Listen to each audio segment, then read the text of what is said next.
فخيم الاسم عزيز العلم وسيع الحلم كثير الغفران جميل الثناء جزيل العطاء مجيب الدعاء عميم الإحسان ونشهد أن لا إله إلا الله وحده لا شريك له ونشهد أن سيدنا وسندنا وحبيبنا وطبيبنا وطبيب قلوبنا ومولانا محمدا عبده ورسوله صلى الله تعالى عليه وعلى آله وأصحابه وبارك وسلم تسليما كثيرا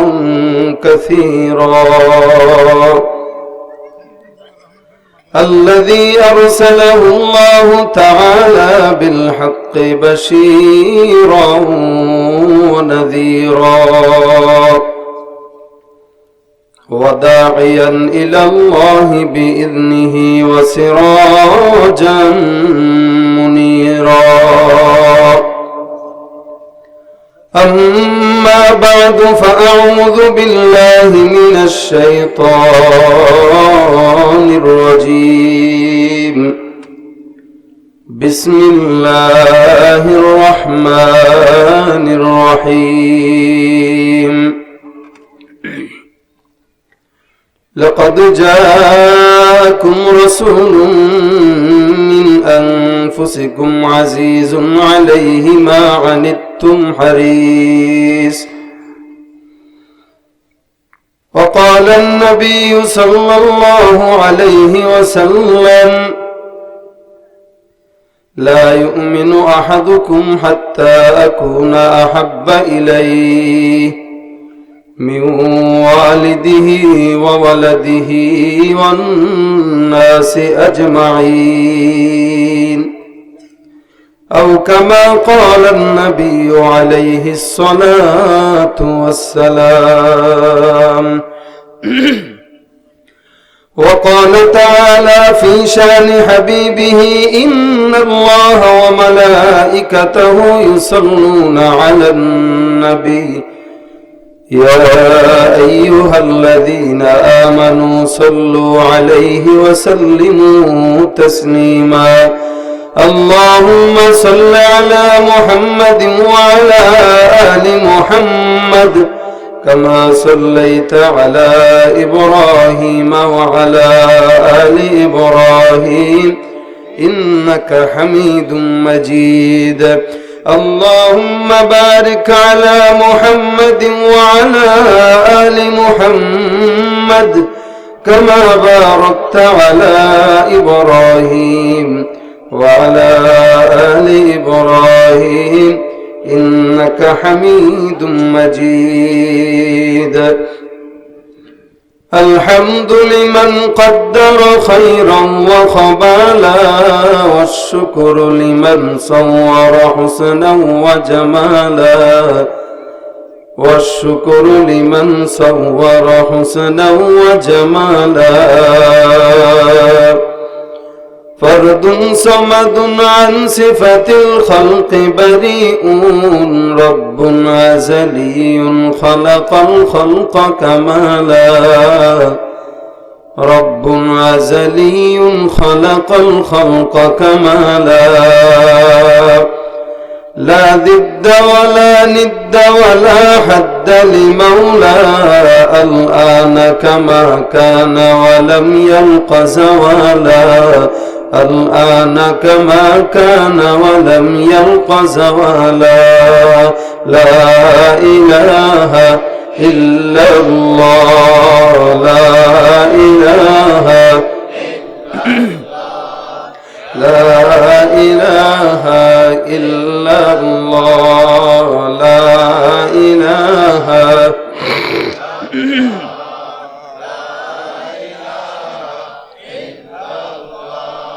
لا إله إلا الله لا إله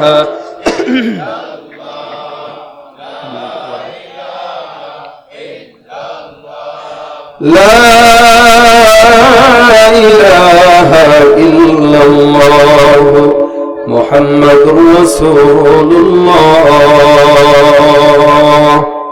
صلى الله عليه وسلم سبحانك لا علم لنا إلا ما علمتنا إنك أنت العليم الحكيم رب اشرح لي صدري ويسر لي أمري واحلل عقدة من لساني يفقه قولي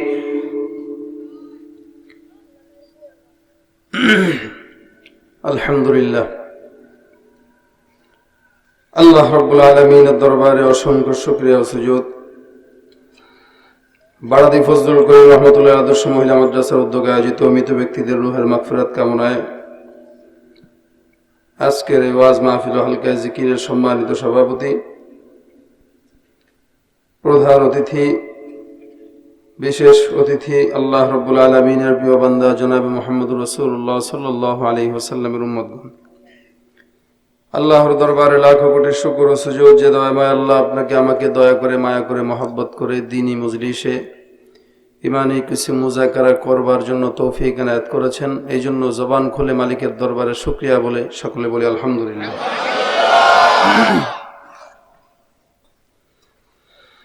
রাত প্রায় 11টা বেজে গেছে। এই সময় আমাদের তরিকা মাহফিল আমরা শেষ করি। আজকে কারণবশতই শুরু করা মাত্র, যেন বেশি সময় আপনাদের কাছ থেকে নেব না, অল্প কিছু সময় মুখতাসার আলোচনা, যতটুকু আলোচনা হবে ইনশাআল্লাহ যত সময় হবে এই সময়টুকু সবরের সাথে আল্লাহ পাক যেন আমাদেরকে বসার তৌফিক দান করেন। সকলে বলেন আমিন। কোরআন থেকে একটি আয়াত তেলাওয়াত করেছি, হাদিস থেকে একটি হাদিস পড়েছি। আল্লাহ পাক রব্বুল আলামিনের পয়গম্বরের শানে, রাসূলের শানে কিছু দুই একটি কথা যেন আল্লাহ আমার জবান দিয়ে বলার তৌফিক দান করে এবং এই সমস্ত সওয়াবগুলো আজকে যেন এই কবরস্থানে যত মানুষ শায়িত আছে আল্লাহ পাক সকলের কবরে যেন সওয়াবগুলো পৌঁছায় দেয়। দেখেন দুনিয়াটা চিরস্থায়ী না ক্ষণস্থায়ী। আমরা এখানে আজকে আছি, আগামীকাল থাকবো না। আগামীকাল অনেকে এখান থেকে এমনও হতে পারে বিদায় হয়ে যাব। শুধু আগামীকাল কেন, আজকে রাতে বেলা ঘুম হবে কিনা এটাও তো জানি না। কত মানুষ ঘুমের ভিতরেই আর সকালবেলা ঘুম থেকে উঠতে পারে না, আল্লাহ পাক নিয়ে যান। কত মানুষ রাস্তাঘাটে বের হয়ে গেছে বাড়ি থেকে বিদায় নিয়ে, কিন্তু আর বাড়িতে ফিরতে পারে নাই, বিদায় হয়ে যায়। প্রতিমধ্যেই মরণ চলে আসে। কখন কার জন্য মরণ কোথায় আছে কেউ বলতে পারি না, কেউ বলতে পারবো না আমি মরণটা আমার কোথায় হবে, কখন হবে, কিভাবে হবে। আল্লাহ পাক রব্বুল আলামিন চিরস্থায়ী জিন্দেগি দেন নাই, ক্ষণস্থায়ী এই জিন্দেগিটা আল্লাহ পাক রব্বুল আলামিন আপনাকে আমাকে দান করেছেন। আসল জিন্দেগি থাকবে কবরের জিন্দেগি, আসল জিন্দেগি থাকবে হাসরের জিন্দেগি, আসল জিন্দেগি থাকবে জান্নাতের জিন্দেগি। আল্লাহ পাক যেন আমাদের আসল জিন্দেগিটা সুখের করেন, এই চিন্তায় এই চেতনা নিয়েই দিনের মজলিসগুলা করা হয়, যে দিনে কিছু মুজাকারা হবে, ইমানে কিছু মুজাকারা হবে। এইগুলা শুনে শুনে আমরা আমাদের আমলের যে ব্যাটারি আছে এটাতে একটু চার্জ দেব, এই উদ্দেশ্যেই করা। আমার আগে সভাপতি সাহেব উনি যা বলে গেলেন, উনি কথাগুলো মানুষের ভালোর জন্যই বলেছেন, এলাকাবাসীর ভালোর জন্যই বলেছেন। এই কথাগুলো অনেকের খারাপ লাগতে পারে, তবে এই কথাগুলো বলার উদ্দেশ্যে পিছনে কারণ হলো একটাই, যে এলাকাটা শান্তির এলাকা হয়ে যাক, যুবকগুলা শান্তিপূর্ণ যুবক হয়ে যাক। কারণ দেখেন সমাজের ভিতরে আমি এখানে যুবক, আজকে সব জায়গায় কাজ চলতেছে, এলাকায় কাজ যারাই করছে যুবকরা কাজ করছে। মুরব্বীরা আমাদেরকে পথ বাতলায় দিবে, মুরব্বীরা আমাদেরকে দোয়া দিবেন, পরামর্শ দিবেন, পাশে থাকবেন, কাজ করব যুবকেরা। আজকে সমাজের ভিতরে যদি 10 জন 20 জন যুবক এক হয়ে দিনের জন্য মেহনত করে, দেখবেন এলাকা একটা এই 10-20 জন যুবকের মেহনতেই কামিয়াব হয়ে গেছে। এত বেশি মানুষ লাগে না। এগুলো কথাগুলো এই জন্যই বলা। অনেকে আবার রাগ করতে পারেন যে কথাগুলো বেশি হার্ড হয়ে গেল কিনা, কথাগুলো বেশি কঠিন হয়ে গেল কিনা। হ্যাঁ, কঠোরতা মুহাম্মদুর রাসূলুল্লাহ আল্লাযীনা মাআহু আশিদ্দাউ আলাল কুফফার। আল্লাহ পাক কোরআনের ভিতরে বলেন রাসূলের উম্মত যারা, সাহাবী যারা ছিলেন, এরাও দ্বীনের ব্যাপারে কঠোর ছিলেন, এরাও ইসলামের ব্যাপারে কঠোর ছিলেন। একটা অপরাধ তাদের সামনে চলেছে, ওনারা কখনো এটাকে দেখে চোখ বন্ধ করে বসে থাকেন নাই, সাথে সাথে প্রতিবাদ করে ফেলেছেন, সাথে সাথে। তা আমরা আমাদের প্রতিবাদটাও শান্তিপূর্ণভাবে করব, যেন উশৃঙ্খলাও না হয়, এলাকার ভিতরে যেন ঝগড়াঝাটিও না হয়, শৃঙ্খলাবদ্ধভাবে শান্তিপ্রিয়ভাবে এই আপনাদের বাড়াদি এলাকাটা যেন আল্লাহ পাক দ্বীনের জন্য একটা মারকাজ বানায় দেয়, বলেন আমিন। সবকিছু আসলেই অনেক সময় কঠোরতা দিয়েও হয় না, অনেক সময় মাথায় হাত বুলায়ও দিতে হয়। উনি বলে গেছেন উনার এক আন্দাজে, আমিও আমার আন্দাজে বলতে চাই, যুবক যারা এখনো এলাকায় এরকম উল্টাপাল্টা কাজে লিপ্ত আছে, গুনাহের কাজে লিপ্ত আছে, মদ, ফেন্সি, গাঁজা, ইয়াবা, এরপরে এই যা যা বললেন, এই সমস্ত কাজে লিপ্ত থাকলে এদেরকে সর্বপ্রথম এদের মাথায় হাত বুলায় দ্বীনের পথে এদেরকে ডাকা, যে তোমরা এগুলা বাদ দিয়ে দাও, এলাকার ভিতরে এগুলো গুনাহের কাজ, এই কাজ প্রয়োজনে এদেরকে 3 দিনের সময় লাগায় নেন, প্রয়োজনে চরমনার ময়দানে নিয়ে যান, প্রয়োজনে কোনো মাদ্রাসার হুজুরের সাথে সম্পৃক্ত লাগায় দেন, দেখবেন ইনশাল্লাহ সোহবতের চেয়ে বড় জিনিস আর কিছু নাই। সোহবত যখন যার ভালো সোহবত লেগে যায়, সোহবতের কারণে আল্লাহ ওয়ালা হওয়া সম্ভব। সোহবতের কারণে কত চোর বাটপার দেখলাম চরমনায় যায় আল্লাহওয়ালা হয়ে গেছে, কত চোর বাটপার দেখলাম তাবলিগে 3 দিন সময় লাগে জিকিরওয়ালা হয়ে গেছে। এ পারবে না কেন? এ কেন পারবে না? এও তো মানুষ। এই জন্য হেকমতের সাথে ইনশাল্লাহ আমরা যুবকদের পিছনে মেহনত করব, গালি দিয়ে নয়, ভয় দেখিয়ে নয়, কোনো খারাপ কথা বলে নয়। আমরা তাদের মাথায় হাত, তারা আমাদের ভাই, তারা আমাদের ভাতিজা, তারা আমাদেরই সন্তান, এদের পিছনে আমাদের মেহনতটা বাড়ায় দিতে হবে, দ্বীনি পরিবেশ এলাকায় তৈয়ার করে দিতে হবে। আল্লাহ পাক যেন এই একটা মহিলা মাদ্রাসা হচ্ছে, পুরুষ মাদ্রাসা যেগুলো আশেপাশে আছে, এগুলো থেকে আল্লাহ পাক যেন একটা নূর দিয়া এলাকাবাসীকে আল্লাহ নূরান্বিত করে দেয়, বলেন আমিন। এই অন্ধকার দূর করার জন্যই আল্লাহ পাক রব্বুল আলামিন দুনিয়ার জমিনে রাসূলকে পাঠাইছেন। আল্লাহ বলেন লাকাদ জাআকুম রাসূলুম মিন আনফুসিকুম, তোমাদের ভিতর থেকে আমি যেই নবীকে পাঠাইলাম, এই নবী তোমাদের ভিতর থেকেই পাঠাইলাম। কারণ আছে, কারণ নবীকে যদি আমি অন্য জিনিসের অন্য পর্যায়ের পাঠাইতাম, অর্থাৎ নবীকে যদি আমি নূরের বানাইতাম অথবা ফেরেশতার ভিতর থেকে বানাইতাম, তাহলে নবী তোমাদের মর্যাদা বুঝতো না। নবীকে এই কারণেই তোমাদের ভিতর থেকেই বানাইলাম, মানুষের ভিতর থেকে বানাইলাম। আচ্ছা বলেন, রাসূল যদি ফেরেশতার ভিতর থেকে হইতো, আমাদের বিবাহ করা লাগে না? খাওয়া লাগে না? খাওয়া লাগে, ঘুম লাগে, বিবাহ লাগে, সবকিছু লাগে। রাসূল যদি ফেরেশতা হইতেন, তার বিবাহ লাগতো না, খাওয়াও লাগতো না। রাসূল, আমরা যাই বলতাম হুজুর আমাদের বিবাহ করা লাগবে, বয়স হয়েছে, হুজুর বলতে দেখ আমি রাসূল, আমি বিবাহ করি না, তোমরা বিবাহ করো, বাদ, কোনো বিবাহ চলবে না। বলেন দেখি মিলতো নাকি আমাদের সঙ্গে? মারামারি লেগে যেত। আমরা বলতাম হুজুর খিদা লাগছে, একটু বাসায় যায় ভাত খেয়ে আসি, হুজুর বলতেন আরে কি অবস্থা, এই উম্মত নিয়ে কেমনে জান্নাতে যাবো? কেন হুজুর? আমার খাওয়া লাগে না, তোমাদের তো বারবার খাওয়া লাগে। এই জন্য আল্লাহ পাক বলেন রাসূলকে আমি অন্য জগতের পাঠাই নাই, লাকাদ জাআকুম রাসূলুম মিন আনফুসিকুম আশরাফিকুম আফদালিকুম, সর্বোচ্চ বংশ, সবচেয়ে উত্তম লোক। রাসূলের শিশু জামানার মতো এরকম শিশু আর উনার মতো কোনো শিশু ছিল না। রাসূলের বালক জিন্দেগি যেমন ছিল, এরকম বালক দুনিয়ার জমিনে কেউ ছিল না, অতীতে ছিলও না, সামনে আসবেও না। রাসূলের মতো উত্তম যুবক দুনিয়াতে কেউ ছিল না, ভবিষ্যতেও আসবেও না। রাসূলের মতো উত্তম পুরুষ অতীতেও কেউ ছিল না, ভবিষ্যতে কেউ আসবে না। রাসূলের মতো উত্তম স্বামী অতীতে কেউ ছিল না, ভবিষ্যতে কেউ আসবেও না। রাসূলের মতো উত্তম পিতা অতীতে কেউ ছিল না, বর্তমানেও নাই, ভবিষ্যতেও কেউ আসবে না। রাসূলের মতো উত্তম নবী অতীতে কেউ ছিল না, সামনে আসবেও না। এরকম উত্তম লোক আর দুনিয়ার জিন্দেগিতে কেউ ছিল না। আল্লাহ পাক যাকে নিজ হাতে বানাইছেন, নিজ হাতে বানাইছেন আল্লাহ পাক, একজন ব্যক্তি। আল্লাহ পাক বলেন প্রত্যেকটা জিনিস আমি আল্লাহ পাক রব্বুল আলামিন আদেশ দিয়ে বানাইছি, হয়ে যাও, হয়ে গেছে, কোন হয়ে গেছে।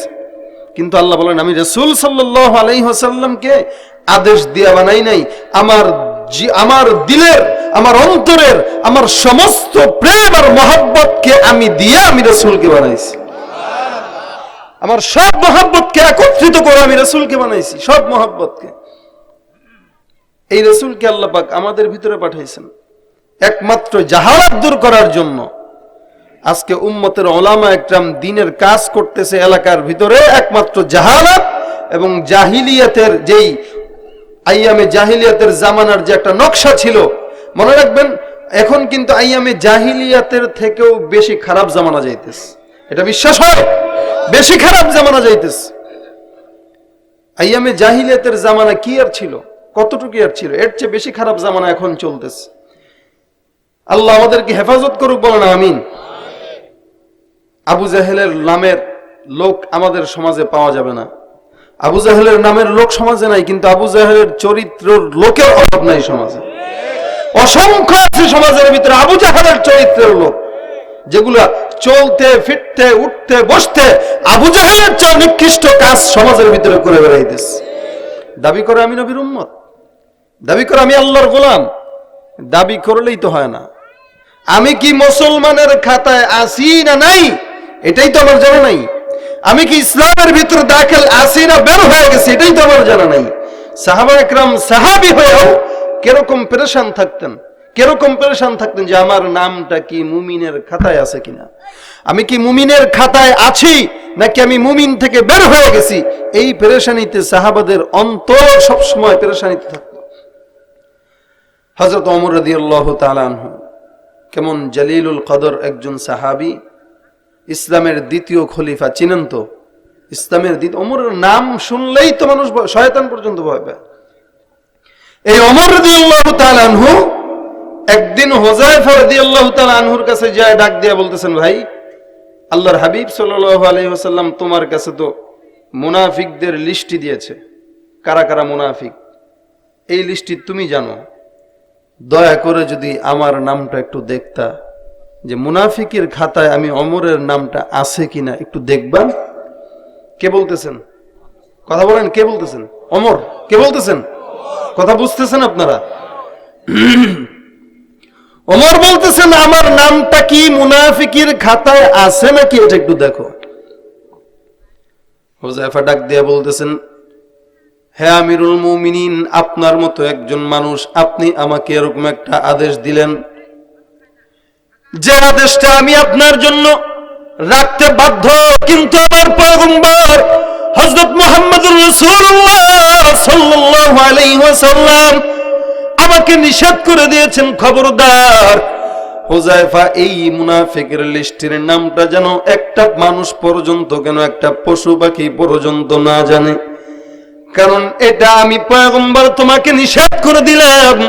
খবরদার খবরদার এই মুনাফিকের লিস্টিটার খাতার নামটা যেন একটা সাহাবী কোনোদিন না জানতে পারে। হুযায়ফা ডাক দিয়া বলেন, আমিরুল মুমিনিন ক্ষমা করে দেন, আমি হুযায়ফার পক্ষে সম্ভব না পয়গম্বরের কথার বিরুদ্ধে একটা কাজ করা। আল্লাহর হাবিব আমাকে আদেশটা দিয়েছেন, হে পয়গম্বরের সাহাবী, হে ওমর রাদিয়াল্লাহু তাআলা আনহু, আপনি আমাকে ক্ষমা করে দেন। ওমর চিন্তা করে দরকার নাই, যেহেতু পয়গম্বর তাকে নিষেধ করেছেন, আমি ওমর যদি তাকে বাধ্য করি তাহলে এটা আমার অনেক বেয়াদবি হয়ে যাবে, কারণ পয়গম্বর, আমার পয়গম্বর এই হুযায়ফাকে নিষেধ করে দিয়েছেন যেন কাউকে না বলা হয়, আমি সেখানে বাধ্যতামূলক তাকে কোনো কথা বলতে পারি না। একদিন, দুই দিন, তিন দিন যায়, হযরত ওমরের চোখের ভিতরে ঘুম হারাম হয়ে গেছে। হুযায়ফা রাদিয়াল্লাহু তাআলা আনহু বাড়ির দিকে রওনা হয়ে গেছেন। 2 দিন 3 দিন পর্যন্ত ওমরের চোখের ভিতরে ঘুম নাই। হযরত ওমর রাদিয়াল্লাহু তাআলা আনহু বিছানার সঙ্গে পিঠ লাগাইয়া ওমরের মুখে চোখের ভিতরে ঘুম আসে না। ওমর চিন্তা করলেন, বুঝলাম না আমার চোখে ঘুম না আসার পিছনে কারণ হলো আমি ওমরের নামটা কি মুনাফিকের খাতায় আছে, আমি ওমরের নামটা কি মুমিনের খাতায় আছে, এটা আমি ওমরে জানি না।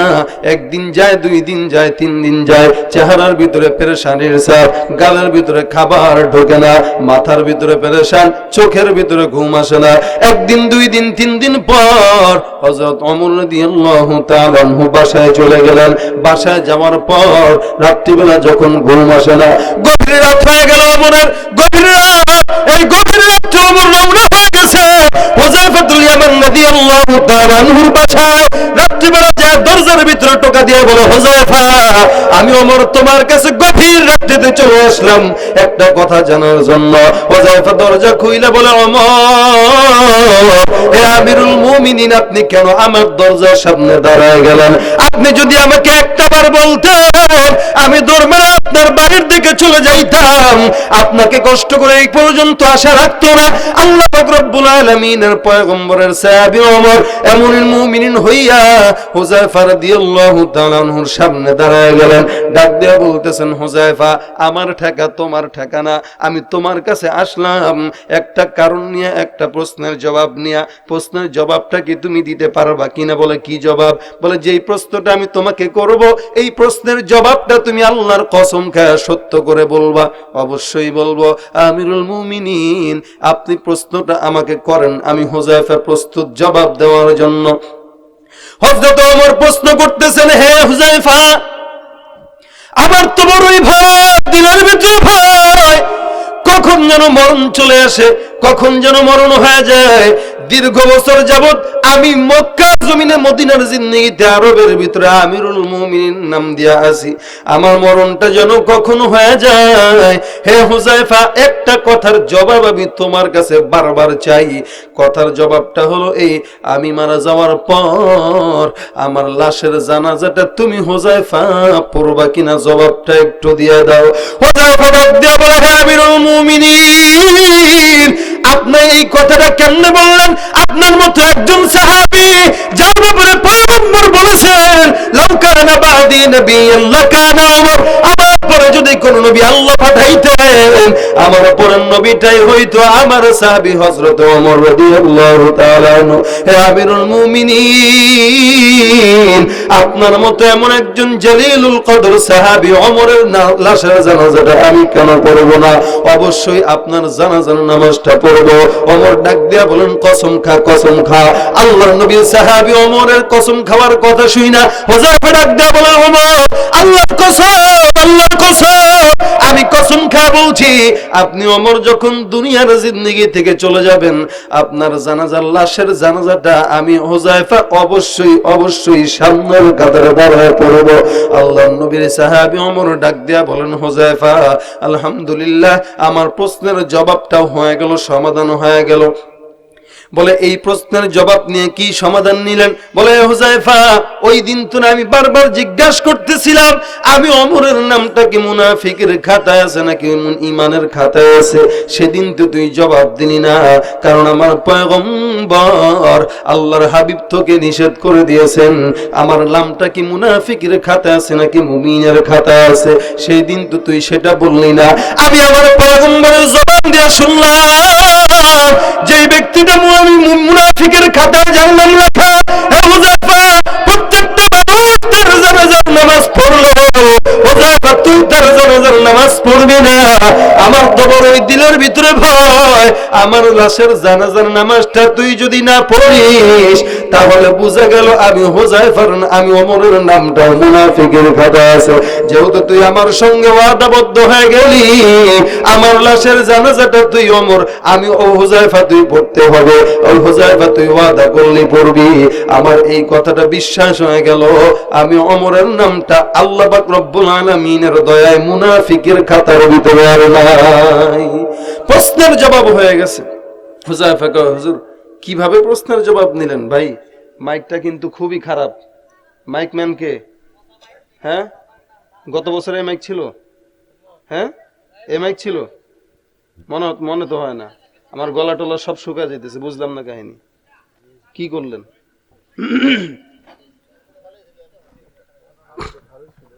না এতক্ষণও ভালো ছিল না, আমি বাইরে থেকে আওয়াজ শুনে বুঝতে পারছি। গতকালও ভালো ছিল, গতকাল আমি পাংশা মাহফিল করছিলাম, আজকে নাই। এটা ইলেকট্রিক বিষয় তো, আসলে কখন যে কি হয় বলা যায় না। আল্লাহ। তা হুযায়ফা রাদিয়াল্লাহু তাআলা আনহু বলতেছেন আপনার জানাজা পড়বো। তো ওমর বলেন আমার বোঝা হয়ে গেছে, আর কিছু বলা দরকার নাই। সাহাবী হয়েও ওমর রাদিয়াল্লাহু তাআলা আনহুর মতো, দেখছেন গলা ক্যাট করতেছে আমার এখন, ওমরের মতো একজন সাহাবী হয়েও নিজে বলতেছে যে আমার নামটা কি মুনাফিকের খাতায় না মুমিনের খাতায়। মালিক ইবনে দিনার রাহমাতুল্লাহি আলাইহি নাম শুনছেন আপনারা?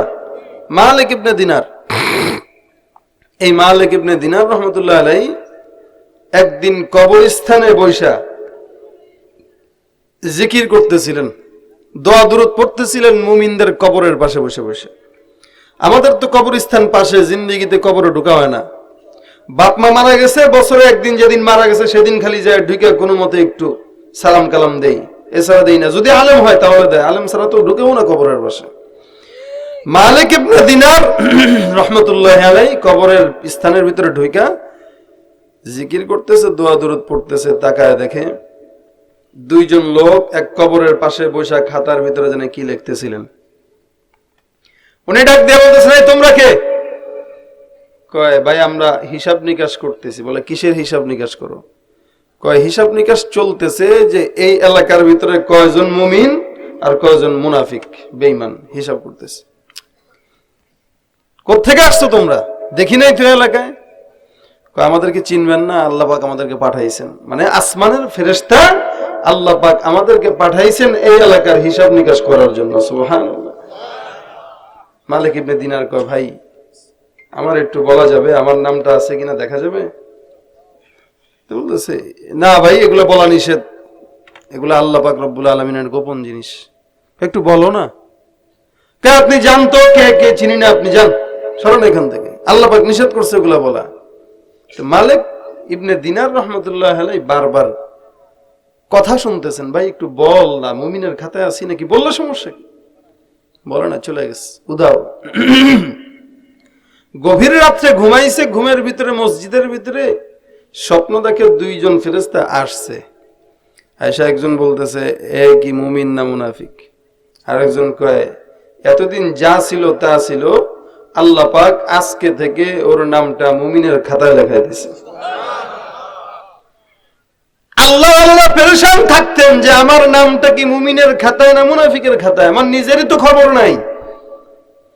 রাসূল সাল্লাল্লাহু আলাইহি ওয়াসাল্লামের উম্মত দাবি করতেছি, আশিক দাবি করতেছি, ইশক কতটুকু আছে, সুন্নতের আমল কতটুকু আছে, এটাই তো আমার খবর নেই। আব্দুল আলিম সাহেব একটু আসেন, হুজুর আবার খুব বেশি বুঝে মাইক মাশাআল্লাহ দিলে। আসলে এই বিষয় হলো, প্রত্যেক বছর আপনাদের এই মাহফিলটা শেষ সময় হয়, এই সময়টা করা উচিত না মাহফিল। একত বৃষ্টির সিজন, গতকাল বৃষ্টির জন্য পাংশার মাহফিলটা শেষ। ঢাকা থেকে আসছি কষ্ট করে, যদি মাহফিল না করতে পারি তাতে দিলে কষ্ট লাগে। 2 নাম্বার হচ্ছে, আমাদের গলা এই সময় ভালো থাকে না। কতদিন আর সার্ভিস দিবে বলেন? সে অক্টোবর থেকে চলছে তো চলছে লাগাতার, মে মাস পর্যন্ত মাহফিল। এখনো মানুষ ফোন দেয়, হুজুর একটা ডেট দেন। মেজাজ খারাপ হয়ে যায় ফোন দিলে, যে আর কত, আমাদের কি রেশ নাই, একটাই তো গলা। এরপরও এই সময় কি করবে, মসজিদের ভিতরে করব। এখন গলাও অবস্থা খারাপ, আকাশের অবস্থাও থাকে খারাপ, যদি মাইকের অবস্থাও থাকে খারাপ, তাহলে তো ঝামেলা। একটা তো ভালো থাকতে হয়। যাক, যতক্ষণ থাকি আপনারা যদি একটু আওয়াজ দিয়ে থাকেন তাহলে সম্ভব। আপনারা আওয়াজ দিতে পারবেন? মনে হইতেছে না আপনাদের আওয়াজ দিয়ে বলে না। আরে হ্যালো হ্যালো হ্যালো হ্যালো, আপনি একটু এই ইটা বাড়ান, মানে দূর থেকে যেন টানে, লিফট টাচ দিয়েন না, দূর থেকে যেন টানে, বাড়ান বাড়ান, আরো বাড়ান। আলহামদুলিল্লাহ আলহামদুলিল্লাহ, চেষ্টা করেন ভালো করতে, সবসময় তো ভালো করেন, আজকে কেমন হয়ে যেতেছে। আল্লাহ তো রাসূল সাল্লাল্লাহু আলাইহি ওয়াসাল্লামকে আল্লাহ পাক মানুষের ভিতর থেকে পাঠায় বলতেছেন, আনফুসিকুম, মানুষের ভিতর থেকে তোমাকে পাঠাইলেন। কেমন উত্তম বংশের পাঠাইলেন, বলে বাবার বংশ থেকেও যেই বংশ ওইটাও দামি, মায়ের বংশ থেকেও যে বংশ ওইটাও দামি, কোনো দিকে কম দামি নাই। রাসূলের চাচা যেগুলো ছিলেন, কারো নাম আব্দুল উজ্জা, কারো নাম আব্দুল শামস, কারো নাম হামজা, কারো নাম এই সেই, কিন্তু আল্লাহ পাক বলেন, আমি তোকে যার বংশ থেকে পাঠাবো, যার ঘর থেকে পাঠাবো, তার নাম আব্দুল উজ্জাও না, আব্দুল শামসও না, আমি তার নাম দিয়া দিলাম আব্দুল্লাহ, মানে আল্লাহর গোলাম। আল্লাহর গোলামের বান্দা তুই, আল্লাহর গোলামের বান্দা। মায়ের নাম এক একজনের এক একটা, এক একজনের এক একটা।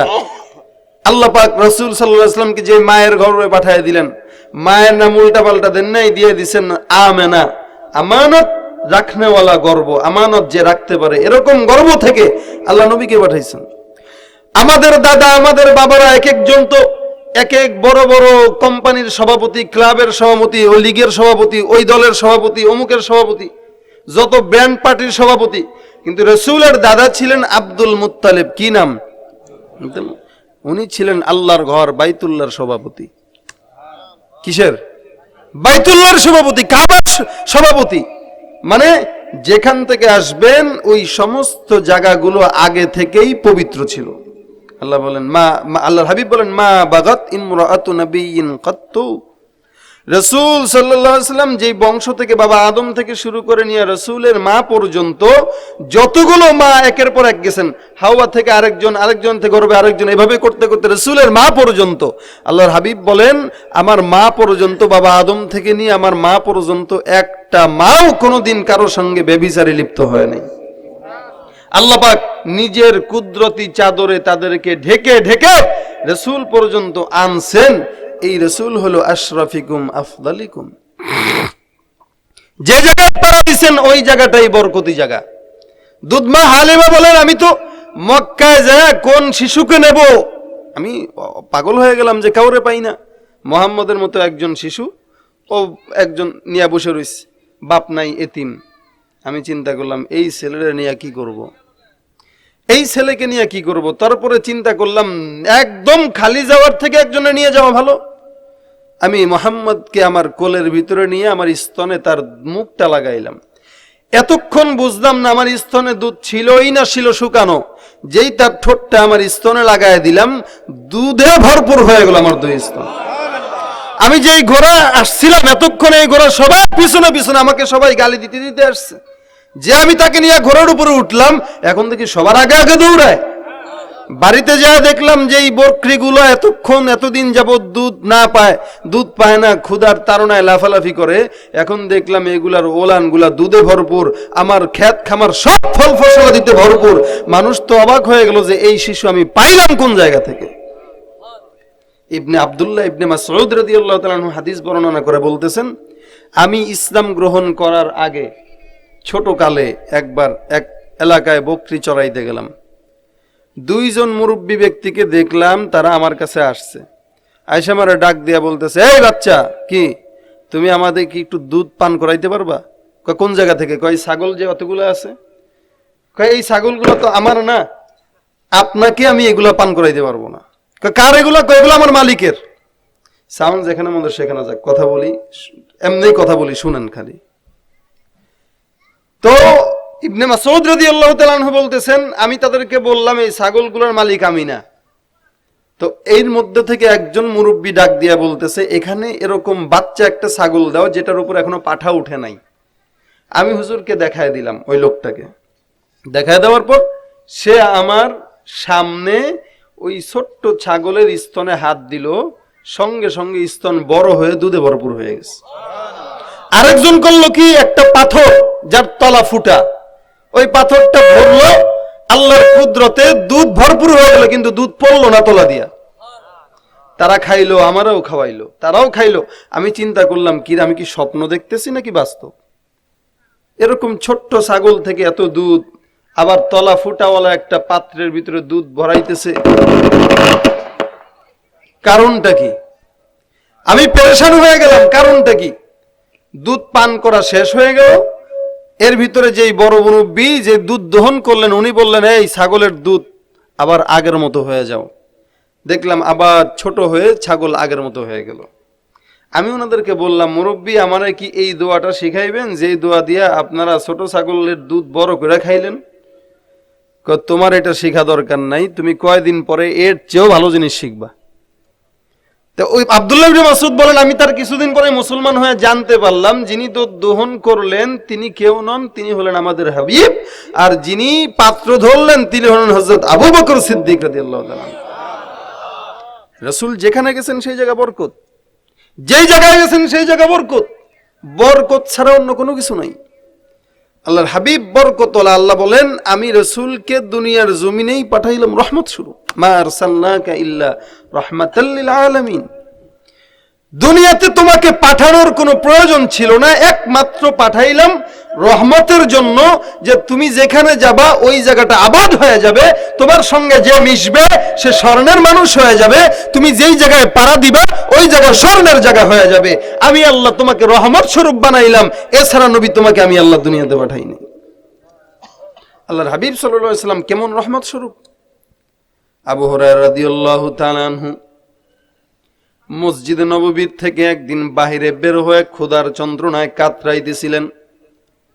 লোক সকল দেখে মনে করছেন আবু হুরায়রার মির্কি ব্যারাম উঠে গেছে, আবু হুরায়রা মনে হয় মির্কি ব্যারামের রোগে আক্রান্ত, এই কারণে এরকম মসজিদে নববীর বাহিরে কাতরান।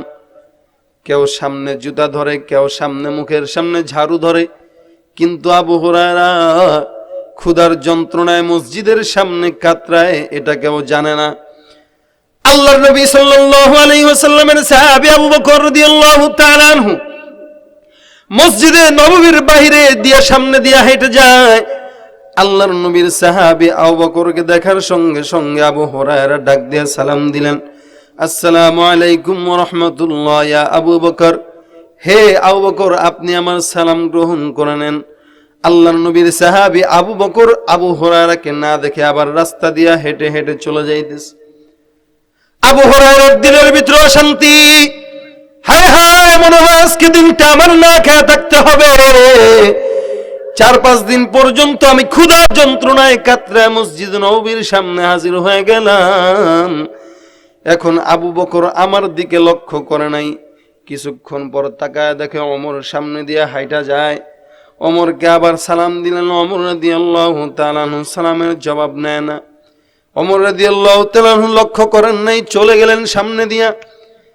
আবু হুরায়রা রাদিয়াল্লাহু তাআলা আনহু আল্লাহর নবীর সাহাবী ওমর যখন জবাব না দিলেন, আবু হুরায়রার চোখের ভিতরে পানি আর ডাক দেয়া বলে, মালিক, তুমি মালিক যদি আমার না খাওয়ায় শান্তি পাও, আমি বান্দা তোমার জন্য শান্তি আছি। এই মদিনার কোন মানুষ তো জানে না আমার পেটের ভিতরে ক্ষুধা। আল্লাহর নবীর সাহাবী আবু হুরায়রা তাকে দেখে ওই যে দূরে মসজিদ নববীর কিনারে একটা আলোর ছোট দেখা যায়, তাকে দেখে একটা আলোর ছোটা সামনের দিকে আগে আসতেছে। আবু হুরায়রা চিন্তা করলো আলোর ছোটা কোন জায়গা থেকে আসলো, কিন্তু আলোর ছোটা তো অন্য কিছু নয়, এই আলোর ছোটাটা হলো আমার পয়গম্বর মুহাম্মদুর রাসূলুল্লাহ সাল্লাল্লাহু আলাইহি ওয়াসাল্লাম। জাবের ইবনে সামুরা রাদিয়াল্লাহু তাআলা আনহু বর্ণনা করে বলেন, ইয়াতালাল্লা ওয়াজহুহু তালালুল কমারি লাইলাতাল বদর। আল্লাহর কসম করে ডাক দিয়া বলতেছি, একদিন আমি রাত্রিবেলা গভীর রাত আমি উঠানের ভিতরে বের হয়ে আসলাম, আসমানের দিকে একটা চাঁদ দেখি, তাকায়া একটা পূর্ণিমার চাঁদ জলজল করতেছে। জমিনের ভিতরে একটা চাঁদ জলজল করতেছে। জমিনের চাঁদটা হলো আমার পয়গম্বর, আসমানের চাঁদটা হলো পূর্ণিমার রজনীর চাঁদ। আমি একবার আসমানের চন্দ্রের দিকে তাকাই, আরেকবার বরকতি নবীর চেহারার দিকে তাকাই। একবার আসমানের চন্দ্রের দিকে তাকাই, আরেকবার বরকতি নবীর চেহারার দিকে তাকাই। আল্লাহর কসম খায়া বলি, ওই আসমানের পূর্ণিমার চন্দ্রের চেয়ে আমার নবীর চেহারা কোটি গুণে সুন্দর। আম্মা জান আয়েশা ডাক দিয়া বলেন, লানা শামসুন ওয়ালিল্লাহ ফাতি শামস। প্রত্যেকটা মানুষের একটা সূর্য থাকে, যেই সূর্যটা সকালবেলা উদিত হয়। আমি আয়েশারও একটা সূর্য আছে, আমার সূর্যটা প্রত্যেকদিন এশার নামাজের পর আমার ঘরের ভিতরে উদিত হয়। আমার সূর্যটা হলো আমার পয়গম্বর মুহাম্মদুর রাসূলুল্লাহ। মসজিদে নববীর ভিতরে আম্মা জান আয়েশার কাছে প্রশ্ন করতেছেন মহিলারা, ডাক দিয়া বলতেছেন, হে আম্মা জান আয়েশা, শুনলাম ইউসুফ পয়গম্বরকে সৌন্দর্যের কারণে মিশরের মেয়েরা দেখার পর হাতটা কেটে ফেলেছিল। আল্লাহর নবী সৌন্দর্য কেমন এটা আমাদেরকে কিছু বলেন। আম্মা জান আয়েশা ডাক দেয়া বলেন, মদিনার মেয়েরা ইউসুফ পয়গম্বরের সৌন্দর্য দেখার পর ওই মিশরের মেয়েরা যে হাত কেটেছিল, এটা তাদের খায়েশাতের হাত কাটা। তারা কিন্তু ইউসুফকে দেখে হাতটা কেটেছিল, কিন্তু মুমিন হয় নাই। তোমার পয়গম্বর, আমার পয়গম্বরের সৌন্দর্য এমন, আমার নবীর সৌন্দর্য যদি একবার কেউ দেখে, ও হাত না, ও তার কলিজা পর্যন্ত কেটে ফেলবে। যুদ্ধের ময়দানে পর্যন্ত সাহাবা একরাম কলিজা কাটতে প্রস্তুত হয়ে গেছেন। আল্লাহ পাক রব্বুল আলামিনের পয়গম্বরের সৌন্দর্য এমন, আল্লাহর হাবিবের সৌন্দর্য দেখার পর মক্কার মেয়েরা, মদিনার মেয়েরা পয়গম্বরের জন্য নিজের কলিজার ধন বাছাকে আল্লাহর নবীর সামনে উপস্থিত করে দেন। আমার পয়গম্বরের সৌন্দর্য দেখা পয়গম্বরের সাহাবা একরাম পাগল। শুধু পাগল তো না, নিজে পর্যন্ত, নিজের পরিবার পর্যন্ত এক নবীর জন্য সঙ্গে সঙ্গে জীবন দিয়ে দিছে। আম্মা জান আয়েশা রাদিয়াল্লাহু তাআলা আনহা বলেন, মদিনার মেয়েরা তোমরা শুনিয়া রাখো, আমার পয়গম্বরের সৌন্দর্যটা তো এমন, আল্লাহর হাবিব রাত্রিবেলা যখন ঘরে আসতেন আমি দেখতাম অন্ধকার রাত্রিটা আমার ঘরটা নবী আসার সঙ্গে সঙ্গে আলোকিত হয়ে যাইত। আবু হুরায়রা তাকায় দেখে দূরে একটা আল্লাহর নবীর সৌন্দর্যের বরকত দেখা যায়। ওই দূরে ওইটা অন্য কোন দুনিয়ার আলো না, ওইটা আমার পয়গম্বরের সৌন্দর্যের আলো। আল্লাহর নবী সামনে আসতে আসতে পয়গম্বর যখন সামনে চলে আসলেন, আবু হুরায়রা তাকায় দেখে আর কেউ নয়, এই হলেন আমার পয়গম্বর মুহাম্মদুর রাসূলুল্লাহ। আল্লাহর নবীকে সালাম দিয়া, আসসালামু আলাইকা ইয়া নবিয়াল্লাহ, হে পয়গম্বর সালাম গ্রহণ করে নেন, সালাম গ্রহণ করে নেন। আল্লাহর নবী ডাক দিয়া বলে, হে আবু হুরায়রা, ব্যাপারটা বুঝলাম না, চেহারার ভিতরে তোমার এমন ক্ষুধার ছাপ কেন? চেহারার ভিতরে এমন ছাপ দেখা যায় কেন? আবু হুরায়রা তুমি কি খানা পাও না? আবু হুরায়রা ডাক দিয়া বলে, পয়গম্বর আজ থেকে ৩-৪ দিন যাবত আমি আবু হুরায়রা এক তিরাস পানিও পাই না খাওয়ার জন্য। তাকায় দেখেন পেটের ভিতরে পাথর বেঁধে বসে আছি পয়গম্বর। আল্লাহর হাবিব ডাক দিয়া বলে, আবু হুরায়রা চল চল, আমি পয়গম্বরের ঘরে চল, মেহমান হয়ে যাবি, যা আছে তা আমি আর তুই খাবি, আমি আর তুই পান করব, যা থাকবে উপস্থিত আমরা দুজন খাবো। চল আমার ঘরের সঙ্গে চল, আমার ঘরের ভিতরে চল। আবু হুরায়রার মনের ভিতরে শান্তি, আবু হুরায়রা সুখে শান্তিতে আল্লাহর হাবিবের সঙ্গে বাড়ি পর্যন্ত চলে যায়। বাড়ির দিকে যায়, ডাক দিয়া বলতেছেন, হে আয়েশা, ঘরের ভিতরে কি আছে দেখো। আম্মা জান আয়েশা ডাক দিয়া বলেন, এক গ্লাস দুধ ছাড়া ঘরের ভিতরে অন্য কোনো কিছু নাই। পয়গম্বর ডাক দিয়া বলে, আবু হুরায়রা এই যে এক গ্লাস দুধ আছে আমি আর তুই মিলা খাইতে পারবো। আবু হুরায়রার মনের ভিতরে শান্তি, মনে হয় এক গ্লাস দুধ আজকে পয়গম্বর আর আমি মিলা দুইজন মিলা খাবো, এতদিন পর আমরা দুজন মিলে আজকে পান করব। এদিক দিয়ে আবু হুরায়রা আবার ডাক দিয়া বলে, হুজুর এতদিন পর্যন্ত যত ক্ষুধা আমার পেটের ভিতরে ছিল, আপনাকে যখন একবার চোখ দিয়া নজর করে দেখলাম, আপনাকে দেখার সঙ্গে সঙ্গে 4-5 দিনের ক্ষুধা অর্ধেক নিবারণ হয়ে গেছে। আবু হুরায়রা মনে মনে ভাবছে, এক গ্লাস দুধ হুজুর অর্ধেক খাবে, আমি অর্ধেক খাবো, পেট ভরে যাবে। কিছুক্ষণ পর নবী ডাক দিয়া বলতেছেন, এই এক কাজ কর, মসজিদে নববীর পাশে আসহাবে সুফফায় কিছু সাহাবা একরাম বসা, এরা দিনের খেদমত করতেছে, এরা আমার ইলম নিয়ে গবেষণা করতেছে, এদেরকে একটু ডাক দাও, আজকে আমি আর তুমি একা কেন, আজকে সবগুলো মিলে এই দুধটা পান করবো। আবু হুরায়রার মনে যা শান্তি ছিল সব দূর হয়ে গেছে। আহা, ভাবছিলাম এক গ্লাস দুধ দুইজন মিলা পান করবো, হুজুর এটা কি শুনাইলেন আবার? এতগুলো মানুষ কেমনে খাবো এক গ্লাস দুধ? হুজুর বলেন, যাও যাও তাড়াতাড়ি ডেকে নিয়ে আস। ডাক দেখ, এই মদিনাওয়ালা আসহাবে সুফফাওয়ালার দিকে তোকে সুসংবাদ আছে, নবী আজকে তোমাদেরকে মেহমান বানাইতেছে, আসো। সবাই তো লাভ দিয়ে দৌড়ে মেরে চলে আসতেছে। আবু হুরায়রা মনে দুঃখ যে আজকে তোরাই খাবি, আমার আর খাবার কপালে নেই। মনে মনে ভাবছিলেন মেহমান মনে হয় প্রথম মেহমান মনে হয় নিজে আগে খাবে, তারপরে অন্যজনরা খাবে।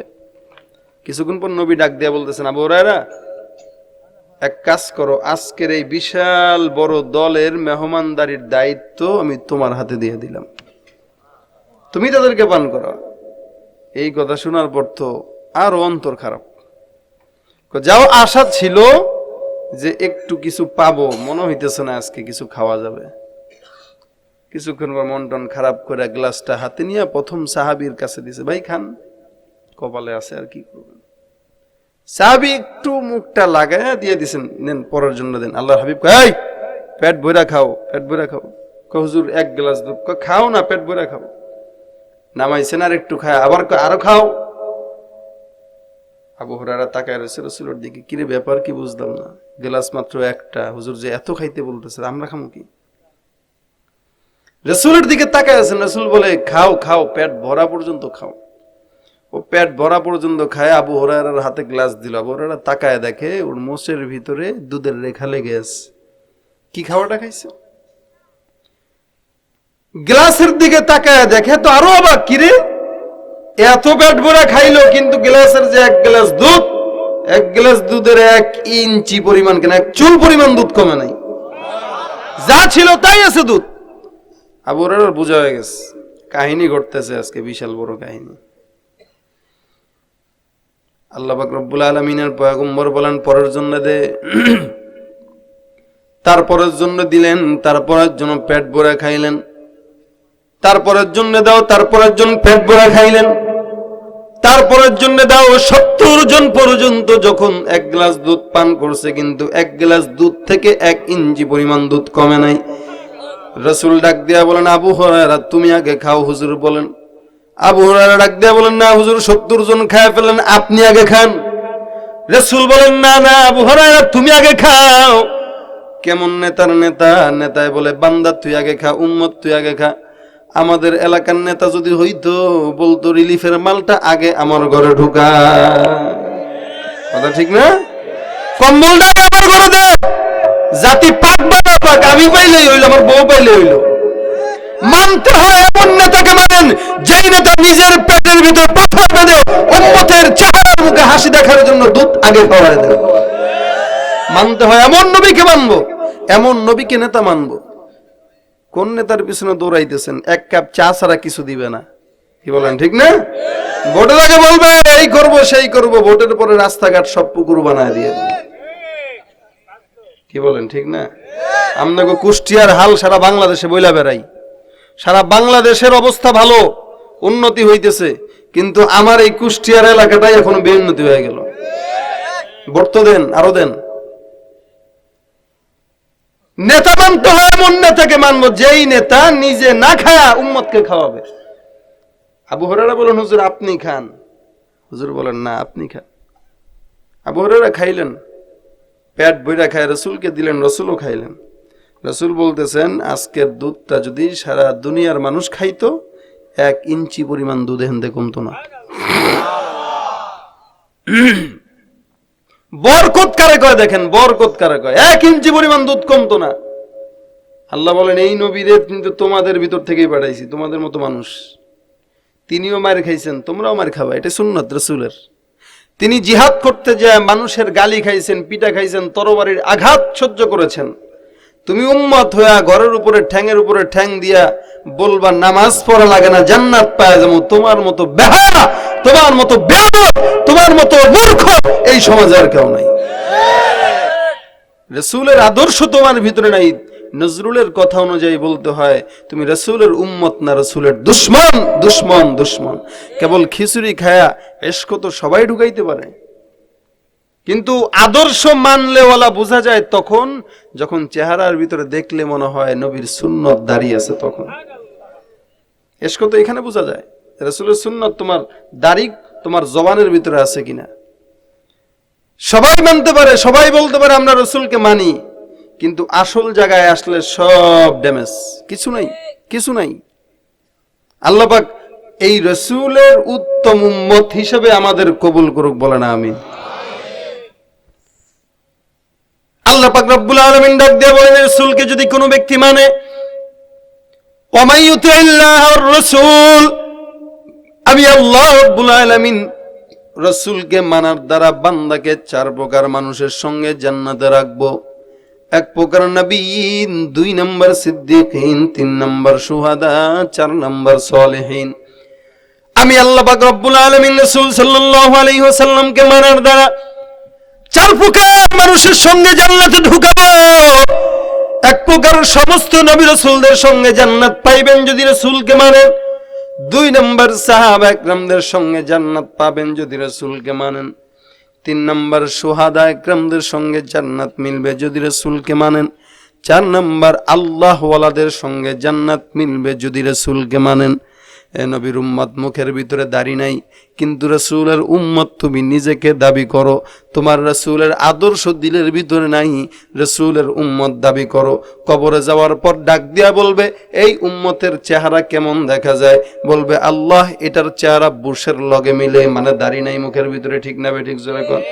বুশের লগে মিলতেছে, বুশের সাথে জাহান্নামে দিয়া দাও।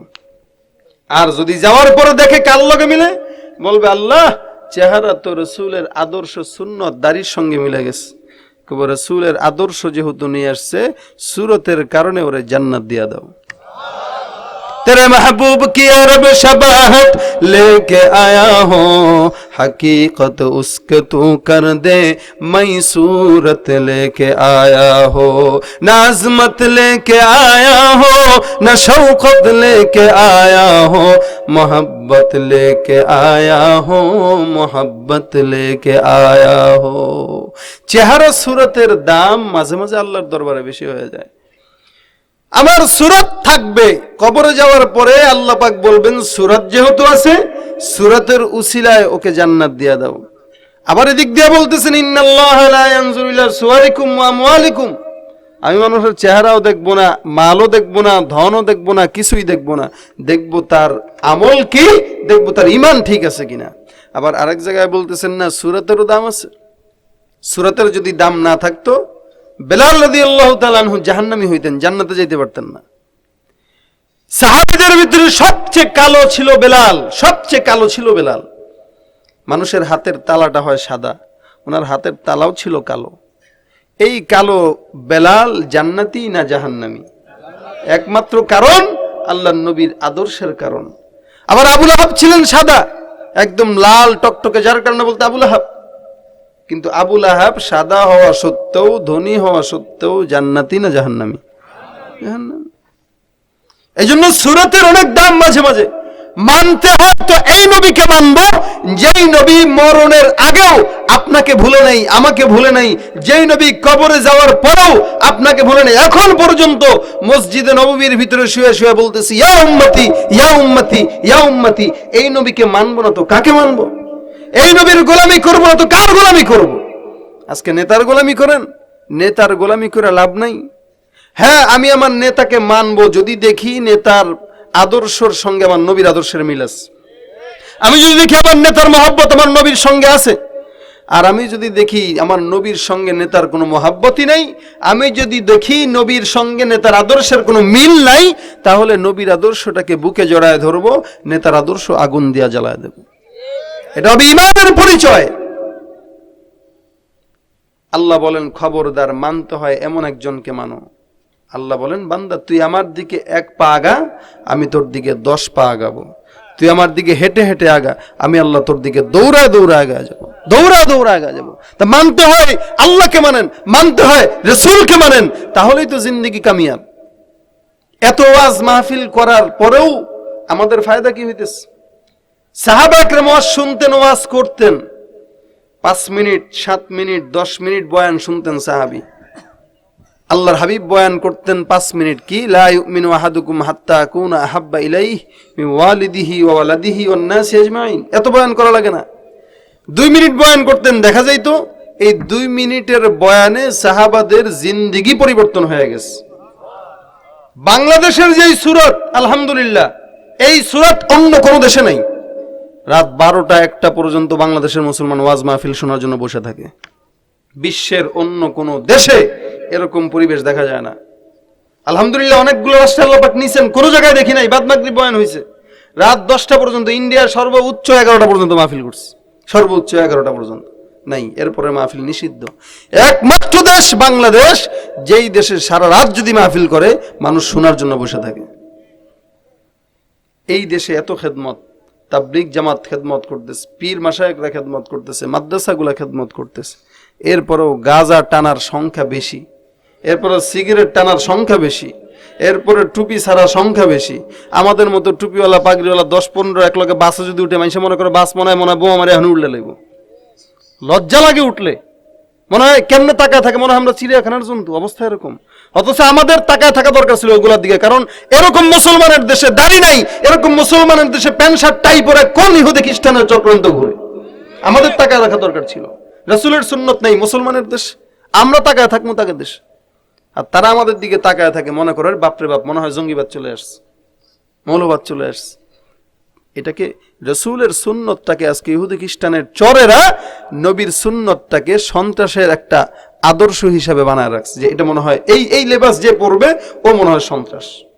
এটা আমরা বুঝতেছি না। আমরা মুসলমান হয়ে তাদের সঙ্গে তাল দিয়া দিয়া আমরাও আজকে মুসলমান হইয়া ইহুদি খ্রিস্টানদের চক্রান্তের ফাঁদে পা দিয়া টুপিওয়ালাদেরকে আমরাও জঙ্গিবাদ বলতেছি।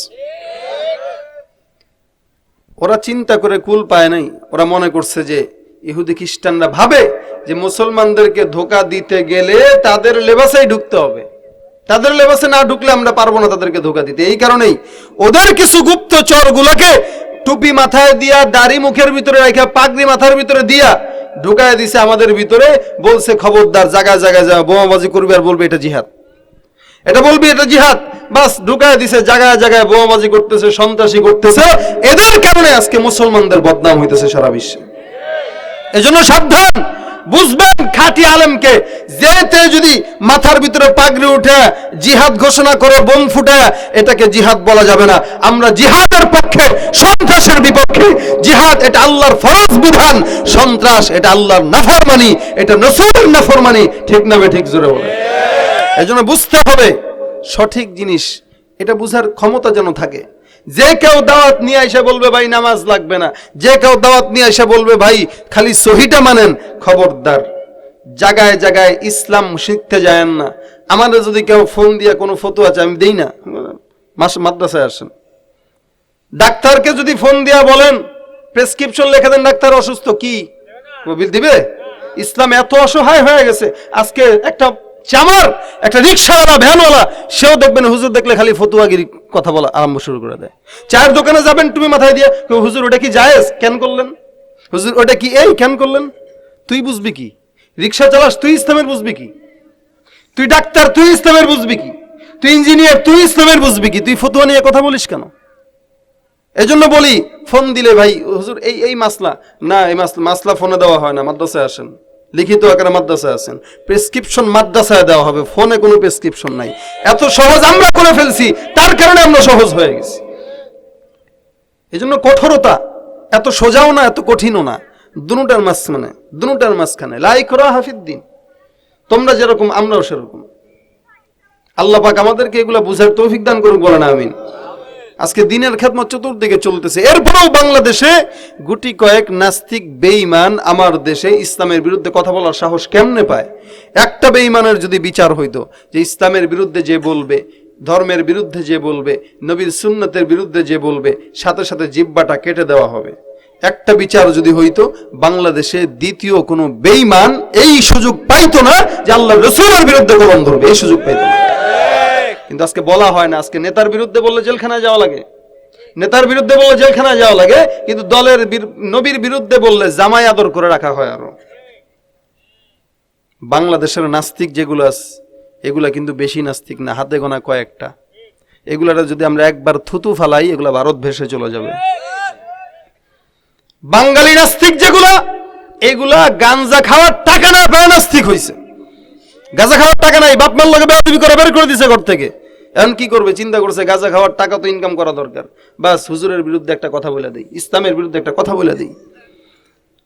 নাস্তিক আমি চিনছি হইল ইন্ডিয়া যায়, ওখানে যে মাহফিল করব, চতুর্দিকে মুসলমানদের এরিয়ার ভিতরে তাকায় দেখি বাম ফ্রন্ট সরকার কায়েম করুন, এই স্লোগান লেখা। বাম ফ্রন্ট সরকার মানে নাস্তিকবাদী সরকার। তো এক মাওলানারে জিজ্ঞাসা করলাম, ভাই এটা কি সুরত? আপনারা মুসলমান হয়ে বামফ্রন্ট সরকারের পক্ষে স্লোগান দিতেছেন কেন? তা বলতেছে হুজুর এগুলো হলো মন্দের ভালো। তো মন্দের ভালো কিরকম? আমাদের ত্রিপুরা আসামের ভিতরে যে দুইটা সরকার আসে, একটা বিজেপি সরকার আসে, একটা বামফ্রন্ট সরকার আসে। বিজেপি সরকার যদি ক্ষমতায় একবার আসে, এখনো আসে নাই, যদি আসে তাহলে আমাদের অবস্থা রোহিঙ্গাদের মতো হয়ে যাবে। মানে আমাদের এগুলো দাদার লোক আর কি। আর বামফ্রন্ট যেগুলো, এগুলো নাস্তিক সরকার। তা নাস্তিক সরকার হইল, আমরা মুসলমানরা গেলে এরা মসজিদ বানায় দেয়, হিন্দুরা গেলে মন্দির বানায় দেয়, খ্রিস্টানরা গেলে গির্জা বানায় দেয়। এরা সবার সাথেই আছে, এরা কোনো ধর্মই বিশ্বাস করে না। এরা আসল নাস্তিক। যে এরা আছে বলেই আজকে মাহফিলের অনুমতি পাইছি হুজুর, দোয়া করেন সামনে যেন এরাই ক্ষমতায় আসে। ঠিক আছে, যদি মন্দের ভালো হয় তাহলে এগুলাই ক্ষমতায় আসুক। তা আমি চিন্তা করলাম যদি ইন্ডিয়ান নাস্তিকদের এই পরিস্থিতি হয় তাহলে বাঙালি নাস্তিক কোনগুলা? এগুলো শ্রেষ্ঠা নাস্তিক, শ্রেষ্ঠা নাস্তিক না। দেখবেন এগুলো ইহুদি খ্রিস্টানদের লগে টাকার বিনিময়ে বিক্রি হয়ে যায় আর মুসলমানের ইচ্ছা মতো বিরোধিতা করে। এগুলো বিরোধিতা খালি ইসলাম নিয়ে, হিন্দু ধর্ম নিয়ে বিরোধিতা নাই। দেখবেন হিন্দুদের পূজায় সুন্দর করে নম করতেছে, খ্রিস্টানদের গির্জায় যায় পক্ষে কথা বলতেছে, যত বদমাশি সব মুসলমানদের সঙ্গে করতেছে। তার মানে বোঝা গেল এগুলা জন্মসূত্রে নাস্তিক না, এগুলা হইলো গাজার টাকা খাওয়ার জন্য নাস্তিক হয়েছে। যেখানে পাইবেন জুতা দিয়ে মারবেন, জুতা দিয়ে। বাংলাদেশ মুসলমানের দেশ, নবীর বিরুদ্ধে একটা কথা বলবি, তুই কে আমি এটা চিন্তা করবো না, একদম থাপ্পড় দিয়ে দাঁত ফেলাই দেবো ইনশাআল্লাহ। নবীর বিরুদ্ধে কথা বলবি, আমি আওয়ামী লীগ বুঝি না, বিএনপি বুঝি না। আওয়ামী লীগের নবীও আমারও নবী, আমারও নবীও আমারও নবী, বিএনপির নবীও, সকলের নবী একজন। কেউ যদি নবীর বিরুদ্ধে কথা বলে, দল মত নির্বিশেষে, no Awami League, no BNP, no Jatiya Party, no Charmonai, no public, একসঙ্গে কাঁধে কাঁধ মিলা নবীর দুশমনদের বিচার বাংলার জমিনে ইনশাআল্লাহ করবই করব। ঠিক না ঠিক জোরে বলেন। এটা ইমানি দায়িত্ব। এগুলো কোনো রাজনৈতিক আলাপ না। এগুলো যদি রাজনৈতিক আলাপ বলে কেউ, ওর মূর্খতার পরিচয় দিবে। এগুলো রাজনৈতিক আলাপ না, এগুলো ইমানি আলাপ। আপনাদের এলাকা সেন্সিটিভ এলাকা, কুষ্টিয়া এলাকা, যে কেউ মাহফিল করতে দেয় না। মাহফিল করতে গেলে অমুকের নাম নাও, ওই করো সেই করে, এলাকা মাহফিলই রাখি না। মানুষ দেশের বাইরে মাহফিল নিয়ে যায়, এত পরিচয় দিয়ে মাহফিল করার দরকার নাই আমার। এই অবস্থা কেন? ওই যে আঘাত লাগে যে দিলের ভিতরে। সত্য কথা সবাই সহ্য করতে পারে না, হাক কমরুন, এটা তিতা লাগে, সবাই সহ্য করতে পারে না। তবে খবরদার, আপনি, এটাই বললাম ইমানি আওয়াজ, রাজনৈতিক আলাপ না। রসুলের বিরুদ্ধে কেউ যদি বলে, ভাই আমি যেই দল করি আমার রসুল তো আমার, আমি যেই দল করি আমার মালিক তো আমার মালিকের ব্যাপারে যদি কেউ আঘাত দেয়, দল মত নির্বিশেষে তাদের বিরুদ্ধে আন্দোলন করা ইমানি দায়িত্ব। এটা ইমানি দায়িত্ব, এটা রাজনৈতিক দায়িত্ব না। এগুলো কথা বোঝার চেষ্টা করবেন। রাজনীতি আমরাও করি, আমাদেরও দল আছে, আমাদেরও মত আছে, আমাদেরও তো একটা খেয়াল আছে। তবে সবকিছু বাদ দিয়া যদি ইসলামের উপর আঘাত আনে, তখন আমরা সহ্য করতে পারি না। নাকি মনে করছেন ইসলামের উপর আঘাত দিলে সব দায়িত্ব হুজুর গো চিল্লানো নাকি? সব জায়গায় তো এরকমই দেখি, সব জায়গায় এরকমই দেখি। আজকে মুসলমানের সংখ্যা বাড়তেছে, খেয়াল করবেন, মুসলমানের সংখ্যা বাড়তেছে, কিন্তু দিনের জন্য জীবন দেনেওয়ালা লোকের সংখ্যা কমতেছে। কেন? কারণ হলো আমরা ইসলামটা যে সোহবতের মাধ্যমে পাই, আজকে এই সোহবত মানুষ ছেড়ে দিতেছে। আজকে ইসলাম পাইতেছে টিভির রিমোট দিয়া, টিভি ছাইড়া বাস ডাক্তারের কাছ থেকে ইসলাম নিতেছে, ডাক্তারের কাছ থেকে ইসলাম নিতেছে, ইসলাম টিভির থেকে নিতেছে, ইসলাম অমুক থেকে নিতেছে, সোহবতের মাধ্যমে না, শায়েকদের কাছ থেকে নিতেছে, টিভির পর্দায় বয়ান শুনে শুনে। যার কারণেই আজকে ইসলাম এরকম ভাবে পাইছে যে লোক মুসলমান নামাজও পড়ে, আবার হিন্দুকে পূজাও যাইতেছে। কি বলেন, ঠিক না? আর আপনার ইসলামটা যদি নবীওয়ালা ইসলাম হইতো, মানে মানুষের আল্লাহওয়ালাদের সোহবতে থাইকা আপনি জীবন যাবে, আপনি তো কোনো গানের অনুষ্ঠানে যাবেন না, ঠিক না? তো কেন আজকে এই অবস্থা? জীবন দেনওয়ালা লোক নাই, সব হইল নাম কাওয়াস্তে মুসলমান। আল্লাহ পাক আমাদেরকে যেন কামের মুসলমান বানায় দেয়, বলে না আমিন। পরিস্থিতি আজকে এই, যার কারণে বয়ান এই করলাম। কারণ বিষয় হইল আমাদের এখনো পর্যন্ত আরো 1.5-2 মাস বয়ান চালাইতে হবে। এই মাইকটা সবসময় ভালোই দেয়, আজকে হয়তো ঝামেলার কারণে এরকম হয়েছে। তবে কথা যেগুলা বলছি এগুলা গিলার চেষ্টা করবেন, কথা যেগুলা বলছি এগুলা গিলবেন। দাবি করবো উম্মতে মুহাম্মদ, আচ্ছা টুপি তো মাথায় দিলামই, যেহেতু মুসলমান, যেহেতু নাম ধারণ করলাম, ইসলাম ভালো মতো পালন করব। মুসলমান যেহেতু হইছি, আমার যেহেতু মানুষ মোল্লা বলতেছে, তো ভালো মতো পালন করলে সমস্যা কি? না, একবার এখানে একবার এখানে, মুদাবদাবিনা বাইনা যালিক লা ইলাহা উলা ওয়ালা ইলাহা উলা। আল্লাহ বলেন যে এগুলা হলো দুই দলেই থাকে, এখানেও থাকে ওখানেও থাকে, দুই দলে পা দিয়া। এটা মুমিনের পরিচয় না, এটা হলো মুনাফিকের পরিচয়। এদের স্থান কোথায়? ইন্নাল মুনাফিকিনা ফিদ দারকিল আসফাল মিনান নার, এক কোণার ভিতরে জাহান্নামের পড়ে থাকবে, এগুলা এক কোণায় পড়ে থাকবে। আল্লাহর হাবিব যদি চাইতেন দুনিয়ার জমিনে লিয়াজু করে চলতে, দারুন নদওয়ায় ডাইকা বলতেছেন, মোহাম্মদ তোমার গাড়ি দেব, বাড়ি দেব, নারী দেব, সব দেব, আমাদের পক্ষে আসো। আল্লাহর হাবিব বলেন, তুই নারী গাড়ি দেওয়ার লোভ দেখাস, এক হাতে চন্দ্র দে, আর এক হাতে সূর্য দে, এরপরও তো আমি ইমানের পথ থেকে নড়বো না।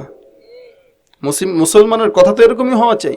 টাকার বান্ডিল আসবে, লক্ষ লক্ষ টাকার বান্ডিল, কিসের টাকার বান্ডিল? আমি ইমানের পথে থাকবো, আমার টাকা বড় না, আমার ইমান বড়।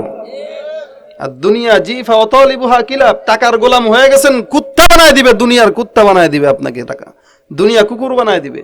আল্লাহর হাবিব বলেন যে দুনিয়ার পিছনে ঘুরবে ও দুনিয়ার কুকুর হয়ে যাবে, যে আখেরাতের পিছনে ঘুরবে দুনিয়া তার পিছনে ঘোরার জন্য কুকুর হয়ে যাবে, দুনিয়া তার পিছনে ঘুরবে।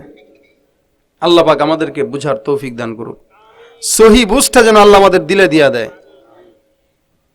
এই কবরস্থান পাশাপাশি মাদ্রাসা যেটা নতুন হয়েছে, মহিলা মাদ্রাসাটা, আজকে সমাজের ভিতরে মহিলা মাদ্রাসা এলাকায় গ্রামগঞ্জে একটু কম, আলহামদুলিল্লাহ ওনারা করেছে, তাও আমাদের শায়েখদের নামে করেছেন। এই কি নাম, ফজলুল করিম না, ফজলুল করিম রহমতুল্লাহ, বহু বড় একজন আল্লাহওয়ালার নাম দিয়া এই মাদ্রাসাটা, আল্লাহ পাক যেন এই মাদ্রাসাটাকে কবুল করে, বলেন আমিন। মাদ্রাসার দায়িত্ব আপনাদের হাতেই, এই মাদ্রাসা আপনাদের, আপনারাই এই মাদ্রাসা বড় করার ফিকির করবেন, আপনারাই এই মাদ্রাসায় মেহনত করবেন, আমাদের কিছু না। আমরা আসছি, বলবো, আপনাদেরকে চাবো, আমরা চলে যাব। মাদ্রাসা চালানো যে কি কঠিন এটা আমরা জানি। ঢাকায় আমরা মাদ্রাসা চালাই একটা, আমি নিজেও একটা চালাই, কারো কাছে 10 টাকা চাওয়ার মতো ক্ষমতা নাই আমাদের, আমরা পারি না চাইতে। কিন্তু দেশ গ্রামে কোথাও গেলে মাদ্রাসার জন্য আমাদের জবান খুলতে হয়, এই কারণেই এটা দিনী প্রতিষ্ঠান। কওমি মাদ্রাসা 10 জনের দানে চলে, একক দানে এগুলায় বরকত হয় কম, 10 জনের সহযোগিতায় চলে। তা আপনাদের এই মাদ্রাসাটা আপনারা আপনাদের নিজেদের সহযোগিতায় মেয়েদেরকে দিবেন, আপনাদের নাতনিদেরকে নিবেন, আপনাদের পুতিদেরকে দিবেন, যেমনে পারেন, যেভাবে পারেন সহযোগিতা করবেন। আপনার মেয়ে যদি আলেমা হয়, মনে রাখবেন অন্য কেউ দোয়া করুক বা না করুক, আপনি মারা যাওয়ার পর সে 100% দোয়া করবেই করবে, দোয়া করবেই। আর না হয় ওই বছরে একদিন হুজুরে ভাড়া করে আইনা তারপরে আপনার নামে মিলাদ দিব, হুজুর আপনার মহব্বতটা বুঝবে কি কোন তো আরেকজনের সেওয়াল হয়ে।